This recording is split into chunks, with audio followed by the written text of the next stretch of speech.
Hello students, कैसे हैं आप? शायद अच्छे होंगे सारे के सारे। अपन ने साझेदारी एक परिचय के अंतर्गत अपन जिस टॉपिक के ऊपर चर्चा कर रहे थे, जिस टॉपिक के ऊपर बात कर रहे थे, अपना टॉपिक था आहरण पर ब्याज।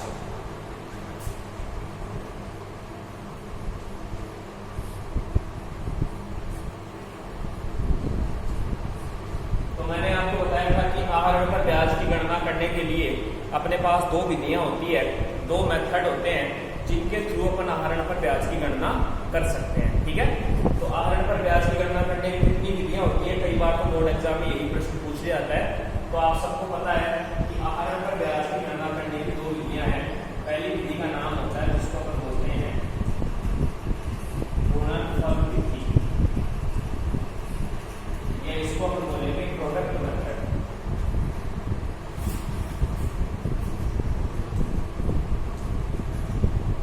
और आहरण पर ब्याज की गणना करने की जो दूसरी विधि होती है वो विधि होती है औसत विधि, जिसको अपन बोलेंगे एवरेज मेथड। तो अपनी जो पिछली क्लास हुई थी उसमें मैंने आपको बताया था कि यदि कोई साझेदार अलग अलग तिथियों पर अलग अलग राशि का आहरण करता है तो उस साझेदार पर या उस साझेदार के आहरण के ब्याज की गणना अपन कौन सी विधि के अंतर्गत करते हैं? उस साझेदार के ब्याज की गणना अपन गुणनफल विधि के अंतर्गत करते हैं। तो क्या बताया था मैंने आपको कि यदि कोई साझेदार अलग अलग तिथियों को अलग अलग राशि का आहरण करता है तो अपन किससे करते हैं? गुणनफल विधि से आहरण पर ब्याज की गणना करते हैं। अब अपना बिंदु ये आएगा कि यदि हमारा कोई साझेदार एक निश्चित तिथि को एक निश्चित राशि का, देखिए दोनों चीजें निश्चित है। सबसे पहली जो चीज है वो आपकी है निश्चित तिथि, और दूसरा हो गया निश्चित राशि। तो यदि हमारा कोई साझेदार एक निश्चित तिथि को निश्चित राशि का आहरण करता है तो अपन कौन सी विधि काम में लेंगे? औसत विधि काम में लेंगे। ठीक है, तो इसके लिए एक सिंपल सा रूल मैं यहाँ लिख रहा हूँ, फिर उसको अपने अप्लाई करना मैं आपको सिखा रहा हूँ। कई बार बोर्ड एग्जाम में इसका क्वेश्चन आया हुआ है। देखिए क्या रूल है औसत विधि है। औसत विधि में तीन बातें आपको याद रखनी है। मैं बोल रहा हूँ, यदि कोई साझेदार हर महीने के पहले दिन, first day of every month, हर महीने के पहले दिन एक निश्चित राशि का आहरण करता है तो उस साझेदार पर 6.5 महीने का ब्याज लगाया जाएगा, 6.5 मंथ का। ये बात जो है वो समझने से ज्यादा याद करने की है। आपको याद करना है कि यदि कोई साझेदार हर महीने के प्रथम दिन एक निश्चित राशि का आहरण करता है तो अपन 6.5 महीने का ब्याज लगाएंगे। आ गई बात समझ में? दूसरी बात, यदि कोई साझेदार हर महीने के लास्ट डे, हर महीने के अंतिम दिन यदि एक निश्चित राशि का आहरण करता है तो हम कितने महीने का ब्याज लगाएंगे? 5.5 महीने का ब्याज लगाएंगे। और तीसरा नियम होता है कि यदि कोई साझेदार हर महीने के बीच में मिडिल ऑफ एवरी मंथ, हर महीने के बीच में एक निश्चित राशि का आहरण करता है तो हम उस साझेदार पर 6 महीने का ब्याज लगाएंगे।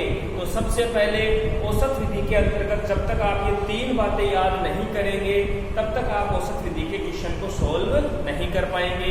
सिर्फ महीने याद करने हैं। यदि साल का पहला दिन है, माफ कीजिए, अगर महीने का पहला दिन है तो 6.5 महीने का, महीने का लास्ट दिन है तो 5.5 महीने का, और महीने का बीच का अगर दिन है तो अपन 6 महीने का क्या लगाएंगे? ब्याज लगाएंगे। अब इस चीज को आप एग्जाम्पल के थ्रू क्या कर सकते हैं, समझ सकते हैं। गणना किस प्रकार से करनी है देखिए। मैं एक एग्जाम्पल लेता हूँ। मान लीजिए किसी फर्म में 3 साझेदार हैं, एक्स, सेकेंड हो गया वाई, थर्ड हो गया जेड।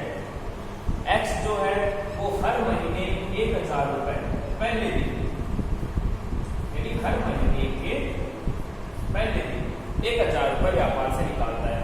वाई जो है वो हर महीने के पहले दिन 5000 रुपए, पहले नहीं लास्ट दिन। वाई जो है वो हर महीने के लास्ट दिन 5000 रुपए व्यापार से निकालता है। और जेड जो है वो 10,000 रुपए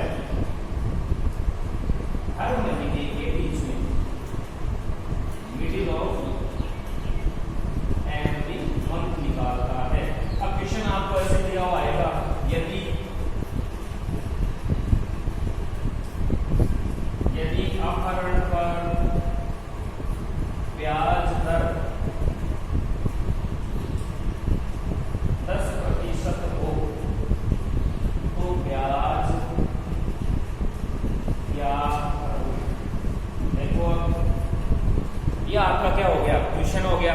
यदि आहरण पर ब्याज की दर 10% है तो क्या ज्ञात करो, ब्याज ज्ञात।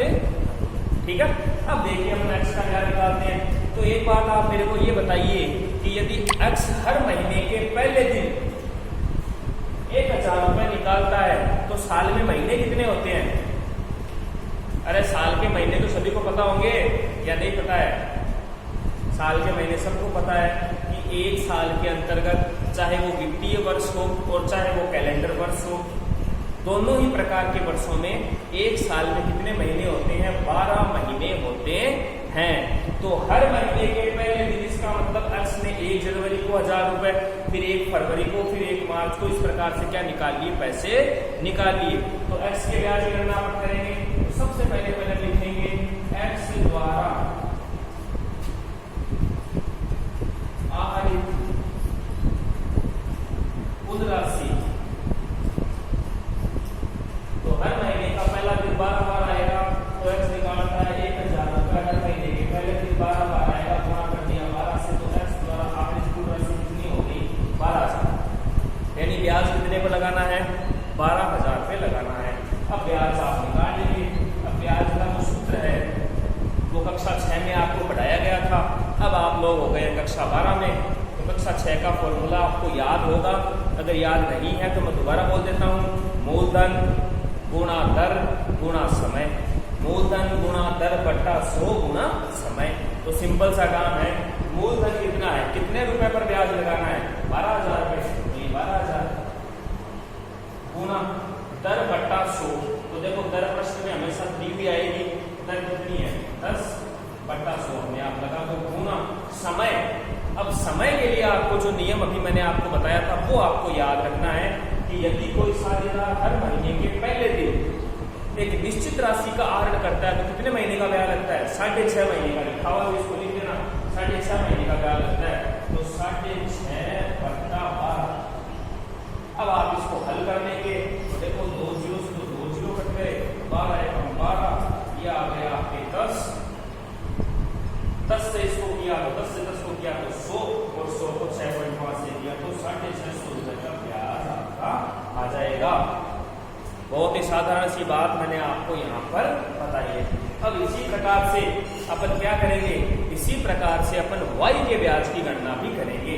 y की स्थिति क्या है? y की स्थिति ये है कि y 5,000 रुपए निकालता है। कब निकालता है? Last day of every month, हर महीने के लास्ट दिन। तो देखो विद्यार्थियों, आप सबको पता है कि महीने का पहला दिन भी कितनी बार आता है? 12 बार आता है। और महीने का जो लास्ट दिन होता है वो भी कितनी बार आता है? 12 बार आता है। तो हर महीने के लास्ट दिन अगर 5,000 रुपए निकालता है तो कितने रुपए पूरे निकाल पाएगा? पूरे निकाल पाएगा। इस राशि को 12 से गुणा करवा देंगे। तो आप दूसरा पॉइंट यहाँ लिखेंगे, y द्वारा आहरित कुल राशि। y ने पूरे कितने पैसे निकाले? तो देख लो आप, 5,000 रुपए निकालता है एक महीने के लास्ट दिन, तो 12 महीने के निकाल दो 60,000 रुपए, 12 में 60। फिर वही आपको ब्याज का फॉर्मूला लगाना है। ब्याज का फॉर्मूला मैंने बता ही दिया। मूलधन, तो मूलधन हो गया 60,000 गुणा दर। दर कितनी है? प्रश्न में दी हुई है 10% है, तो दर बट्टा 100, ये दर बट्टा 100 गुणा समय। अब समय के लिए आपको नियम याद होना चाहिए। परीक्षा में जो विद्यार्थी नियम भूल जाएगा, नियम याद नहीं होगा, वो औसत विधि का प्रश्न हल नहीं कर पाएगा। और ये प्रश्न जो है वो बोर्ड परीक्षा में बहुत बार पूछा जाता है। तो हर महीने के लास्ट दिन अगर कोई साझेदार एक निश्चित राशि का आहरण करता है तो कितने महीने का ब्याज लगता है? 5.5 महीने का ब्याज लगता है। लगा तो मूलधन गुणा दर गुणा समय, समय हो गया 5.5 महीने, तो 5.5 बट्टा 12। ये बट्टा 12 इसलिए लग रहा है क्योंकि साल में महीने कितने होते हैं? 12 होते हैं, तो बट्टा 12। अब निकाल लो, 2 जीरो से 2 जीरो कट गए, 12 एकम 12, 12 पंजियों 60, 50 आ गए। 50 को 10 से मल्टीप्लाई करो तो 500 आ गए, और 500 को 5.5 से करोगे तो कितने आ जाएंगे? 500 को भैया 5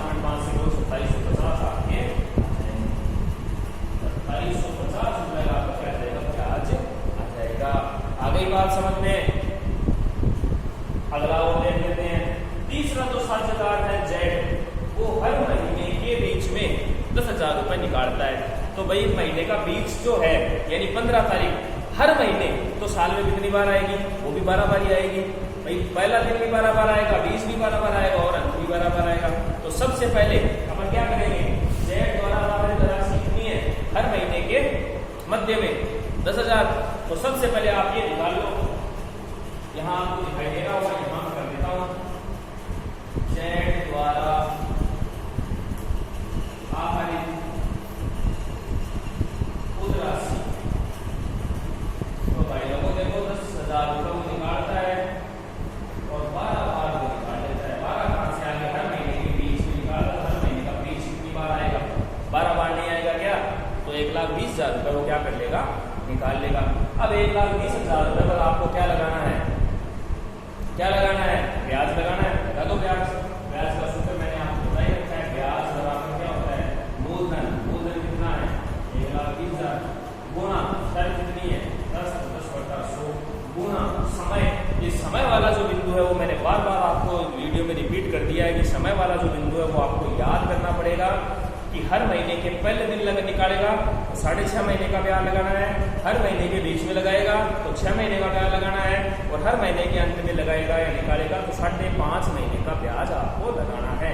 अब ये क्या कर रहा है, हर महीने के बीच में पैसे निकाल रहा है तो कितने महीने का ब्याज लगाएंगे, 6 महीने का ब्याज लगाएंगे। तो निकालो 6/12, 2 0 से 2 0 करके 12 है 12, ये आगे 100 को गया 10 से 50,000 रुपया से, तो आपका उत्तर आ गया 6,000। पिछली बार मैंने क्वेश्चन दिया था गुणनफल विधि का, किसी भी विद्यार्थी ने उसका जो आंसर है वो ग्रुप में नहीं डाला है, इसका मतलब आप वीडियो जो है वो कम देख रहे हैं। ये बहुत काम की चीजें हैं, वीडियो आप देखेंगे तभी आपके समझ में आएगा। अकाउंटेंसी और मैथ्स में जब तक आप खुद सॉल्व नहीं करेंगे तब तक आपके खुद समझ में आने वाला नहीं है। इसलिए स्वयं वीडियो देखिए, उसको सॉल्व करें, नहीं करोगे तो आपकी इच्छा है, देखो ठीक है। तो अपने एक क्वेश्चन आपको मैं और देता हूँ आज कोष्ठक विधि का, आपको आप सॉल्व करके देख लेंगे, ठीक है। मान लीजिए मैंने कह दिया 3 साझेदार हैं ए बी और सी। ए जो है वो 2,000 रुपये, बी जो है वो 8,000 रुपये और सी जो है वो 15,000 रुपये। ये निकालना है first day of every month, ये निकालता है last day of every month और ये निकालता है मिडिल ऑफ एवरी मंथ। तो 3 साझेदार हैं ए बी और सी। राशि आपको दे दी गई है 2,000 रुपये, 8,000 रुपये और 15,000 रुपये। First day of every month, last day of every month और मिडिल ऑफ एवरी मंथ निकालते हैं। क्वेश्चन आपका है यदि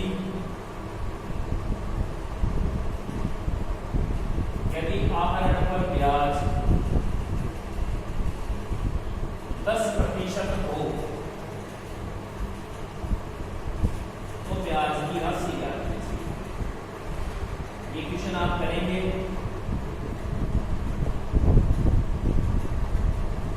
जिन छात्रों का ये क्वेश्चन हो जाता है वो जो अपने आंसर है वो अपने स्कूल का जो ग्रुप बना हुआ है उसमें डाल देंगे।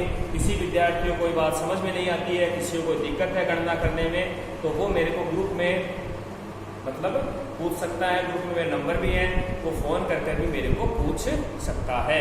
तो मैंने आपको 2 विधियाँ बता दी आहरण ब्याज की, एक मैंने आपको बता दी गुणनफल विधि और एक मैंने आपको बता दी औसत विधि। अब कल हम सीखेंगे साझेदारी फर्म द्वारा रखे जाने